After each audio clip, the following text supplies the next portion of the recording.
Hoje a gente vai mergulhar na história de uma nação que passou por uma transformação, assim, inacreditável. Uma história sobre como um país saiu de um sistema brutal de segregação racial para se tornar uma democracia. Essa é a jornada da África do Sul, do apartheid até a liberdade. Bom, para a gente entender essa história, primeiro a gente precisa saber o que foi o apartheid. Entre 1948 e 1994, isso era a lei do país. Não era só preconceito, não.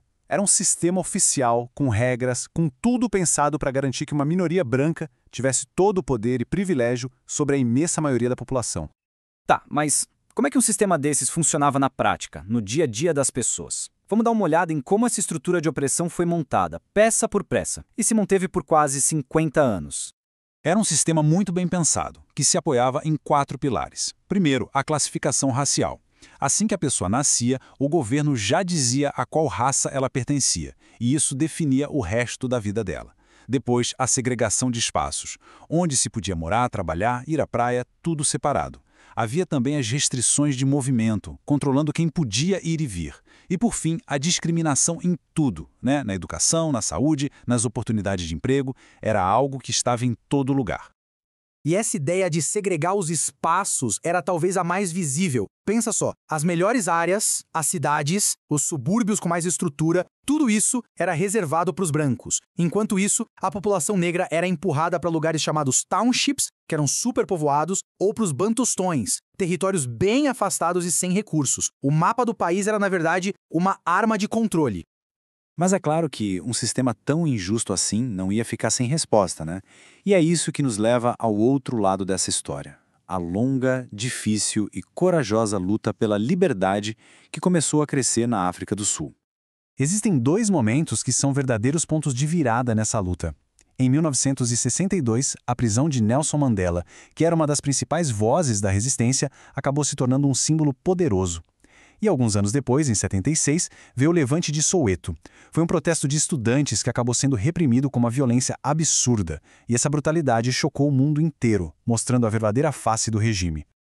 27. Esse é o número. 27 anos foi o tempo que Nelson Mandela ficou preso. Esse número é muito mais do que só um tempo. Ele virou o símbolo do sacrifício gigantesco que marcou essa luta pela liberdade. É tempo demais.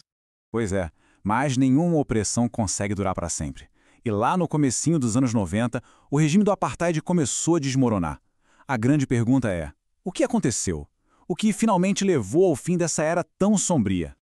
Então, não foi uma coisa só que aconteceu, sabe? Foi uma tempestade perfeita. De fora veio uma pressão internacional imensa, com sanções econômicas, boicotes, o país ficou isolado. E ao mesmo tempo, dentro da África do Sul, o então presidente F.W. de Klerk começou a negociar, o que levou à libertação de Mandela. E o golpe final, o passo decisivo, foi marcar as primeiras eleições democráticas de verdade, abertas para todo mundo. E aí a gente chega a um momento que é de arrepiar. Em 1994, milhões e milhões de sul-africanos de todas as cores fizeram fila para votar pela primeira vez na vida. O resultado disso? Nelson Mandela, aquele prisioneiro político que passou 27 anos na cadeia, foi eleito o primeiro presidente de uma África do Sul finalmente livre. Mas a história, claro, não acaba aí com um felizes para sempre. Acabar com o apartheid foi só o primeiro passo. Construir o que eles chamaram de nação arco-íris trouxe um monte de desafios novos e bem complicados. A África do Sul de hoje vive essa dualidade. De um lado, avanços gigantescos como garantir que na lei todos os direitos são iguais. Mas, do outro lado, a herança do apartheid ainda está muito presente. Uma desigualdade social absurda, muita pobreza e tensões raciais que volta e meia vêm à tona. E a grande ferramenta para lidar com esses desafios todos é a Constituição de 1996. Ela é vista como uma das mais modernas e progressistas do mundo.